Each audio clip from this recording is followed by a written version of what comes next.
Estamos de volta pela TV e também pela FM 103.3.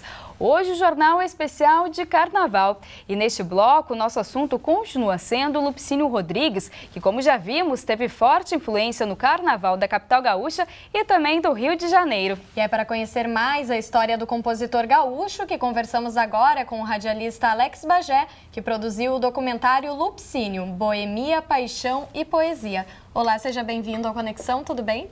Tudo bem, seja bem-vindo. Primeiramente agradecer o convite e parabenizar vocês pela ideia da pauta, porque o Lupicínio Rodrigues é um gênio, é um ícone. Eu digo porque, na minha opinião, ícones, gênios, eles são eternos, então, independentemente dele estar entre nós ou não, a obra do Lupicínio é muito forte e cada vez que a gente fala de Lupicínio, a gente acaba descobrindo algo a mais que ele deixou. E muitas pessoas que conhecem o nome Lupicínio, por vezes cantam músicas e não têm noção que essa música foi uma composição ou ganhou vida interpretada pelo Lupicínio Rodrigues. A gente falou muito antes sobre a influência dele no Carnaval, mas como a gente está comentando agora, a gente sabe que ele fez história, então, na música popular brasileira, não é mesmo? Fez história de uma maneira muito inusitada, porque como era uma época que não se tinha o empresário, não se tinha a rede social, hoje é muito fácil fazer sucesso com música. É muito mais fácil de se promover hoje, né? De dar repercussão, né? E o Lupicínio sempre foi um cara da noite de Porto Alegre, um cara muito boêmio, um cara de muitas namoradas, de uma vida muito noturna. E pelo que eu apurei quando fui buscar material para desenvolver o documentário, o Lupicínio acabava ficando conhecido por quê? Porque ele ia para os bares e cantava composições dele, de alguns amigos. E na época que o Lupicínio acabou surgindo, era comum o porto em Porto Alegre muito movimentado, então muitos marinheiros chegavam a Porto Alegre e aí iam para a noite, para beber, para fazer festa, de maneira geral. E o Lupicínio cantava para esses caras, e esses caras gostavam muito e viajavam para São Paulo, para o Rio de Janeiro, e iam espalhando as músicas do Lupicínio. Então, na verdade, o YouTube da época, digamos, funcionou no boca a boca. Porque as pessoas falavam, olha, chegamos em Porto Alegre e conhecemos um sambista, conhecemos um cantor e gostamos muito. E cantavam algumas partes das músicas. E assim surgiu o fenômeno Lupicínio se espalhando, saindo de Porto Alegre, chegando no Rio de Janeiro, chegando em São Paulo, e com a imagem dele muito ligada a samba, boemia e carnaval. Bom, e antes do sucesso, se acaso você chegasse, em 1938 ele compôs muitas músicas em parceria com a Alcides Gonçalves. E após esse sucesso, as músicas também foram gravadas por grandes intérpretes, como Orlando Silva, Francisco Alves, Linda Batista e Jamelão. Ainda hoje tem muitos músicos que fazem alusão ao Lupicínio Rodrigues? Muitos, e você citou aí alguns nomes da parte de diversas épocas, digamos assim, da música popular brasileira.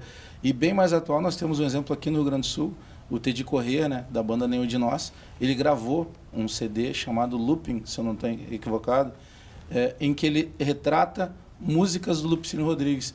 Então é comum, por exemplo, Jamelão, que você citou, é um intérprete do Carnaval do Rio de Janeiro, da Mangueira. Era um cara muito conhecido, ligado ao carnaval, ligado ao samba, e que dedicou trabalhos inteiros à obra do Lupicínio Rodrigues.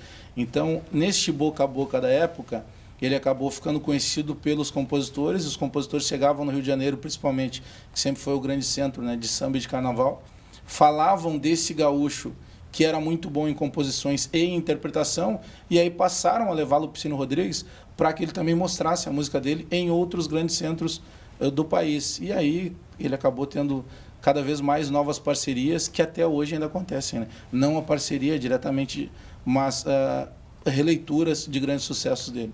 Bom, falando um pouquinho sobre as composições dele, né? Eu tive a oportunidade de entrevistar o filho do Lupicínio Rodrigues, o Lupinho, como nós vimos no bloco anterior, e ele comentou, né, não na reportagem, não pude usar, mas ali nos bastidores comigo, que ele acha que a obra do pai dele realmente fez muito sucesso porque ele falava da alma humana. Então, desde a tristeza até a alegria de um amor, por exemplo, né? Como você vê, então, as composições do Lupicínio? É que o Lupicínio, o Lupinho sempre usa esse termo, que o pai dele era um cara, antes de qualquer coisa, humano na essência, né? O Lupicínio ele não fazia composições baseado em algo que não fosse totalmente real do dia a dia de qualquer boêmio. E aí tá ligado diretamente. a parte positiva ou até negativa de um relacionamento amoroso. Porque o Lupicínio não retratava apenas a perda de um amor. Ele gravou Felicidade, que foi uma música que ele acabou fazendo, se não me engano, para uma menina moradora de Santa Maria, que ele conheceu, que virou um dos grandes sucessos em nível brasileiro e que não falava de tristeza. Justamente o nome da música era Felicidade. Mas ele é um cara realmente nessa essência, o Lupinho constantemente usa esse termo. Meu pai era um cara muito humano, porque o Lupicínio era um cara muito simples, então ele não mudava. Nós conhecemos compositores que ele traça uma linha de composição totalmente diferente da personalidade dele. Ele existe o fulano, o compositor, e o fulano no dia a dia. Ele separa a pessoa física da pessoa jurídica. O Lupicínio não era assim. Ele conseguia colocar nas músicas dele realmente o que ele vivia, o que ele sentia no dia a dia, nas andanças pela boemia, pela noite, nas viagens. Mas era uma coisa muito... Até hoje a gente ouve as músicas do Lupicínio e consegue entender exatamente o que ele retratava. E você fez o documentário, né, Lupicínio, Boemia, Paixão e Poesia, em 2008. Como surgiu a ideia, então, de falar um pouquinho sobre a história do Lupicínio Rodrigues? Na verdade, esse documentário acabou acontecendo de uma cadeira de faculdade. Estava terminando a faculdade no IPA e aí os amigos e colegas começaram a dar sugestões de documentário. E as sugestões são sempre as mesmas. Vamos acompanhar um dia de um bombeiro, um dia de um socorrista, um dia de um policial, um dia de uma cozinheira. Mas, vamos fazer alguma coisa diferente. Como eu sempre, já mesmo na época da faculdade, eu já trabalhava em rádio e já acompanhava reportagem esportiva e de carnaval, na hora que eu fui, porque eu peguei a palavra, lá vem o Bagé com carnaval, com samba. Mas, vamos falar de Lupicínio Rodrigues. E aí eu lembro que de um grupo de 7, 8 universitários da época, teve um que levantou a mão, o cara que escreveu o hino do Grêmio. Era só o que sabia do Lupicínio. Exatamente. E muitos foram contrário. E aí eu comecei a argumentar, fui contando a história. No final, na última gravação que nós fizemos, reunindo os artistas ainda vivos que gravaram e que cantaram, se apresentaram com o Lupicínio, eu olhava para esses 7, 8 colegas e estava todo mundo chorando.